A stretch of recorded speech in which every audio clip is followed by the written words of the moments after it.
Hamas ബന്ദികളാക്കിയവരുടെ ആരോഗ്യസ്ഥിതി പുറത്തുവിട്ട് hostages and missing families forum. Hamas പ്രസിദ്ധീകരിച്ച പ്രചാരണ വീഡിയോകൾ, അടുത്തിടെയുണ്ടായ 2 മാസത്തെ വെടിനിർത്തൽ സമയത്ത് പുറത്തുവിട്ടവരുടെ സാക്ഷ്യങ്ങൾ എന്നിവ അടിസ്ഥാനമാക്കിയാണ് മെഡിക്കൽ റിപ്പോർട്ട് പുറത്തുവിട്ടിരിക്കുന്നത്.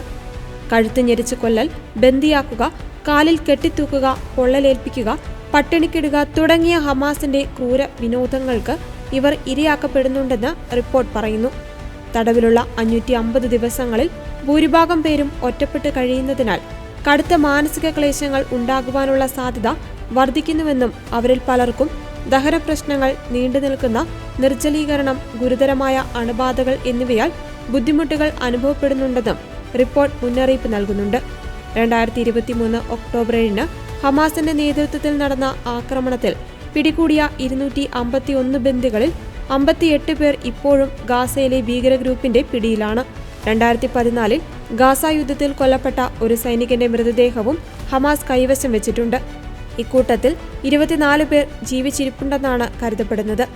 ഇവർ ശാരീരികമായും മാനസികമായും പീഡനത്തിന് വിധേയമാക്കുന്നുണ്ടെന്ന് റിപ്പോർട്ട് ചൂണ്ടിക്കാട്ടുന്നു. ബന്ദികളാക്കപ്പെട്ടവർ ഭൂഗർഭ തുരങ്കങ്ങളിൽ സ്വാഭാവിക വെളിച്ചവും വായുവും ഇല്ലാതെ ചങ്ങലകളാൽ ബന്ധിക്കപ്പെട്ടിരിക്കുകയാണെന്നും റിപ്പോർട്ട് വ്യക്തമാക്കുന്നു. ശരിയായ വൈദ്യസഹായം ലഭിക്കാത്തതിനാൽ പലരും കടുത്ത പോഷകാഹാരക്കുറവും ഗുരുതരമായ രോഗങ്ങളും നേരിടേണ്ടി വരുന്നു.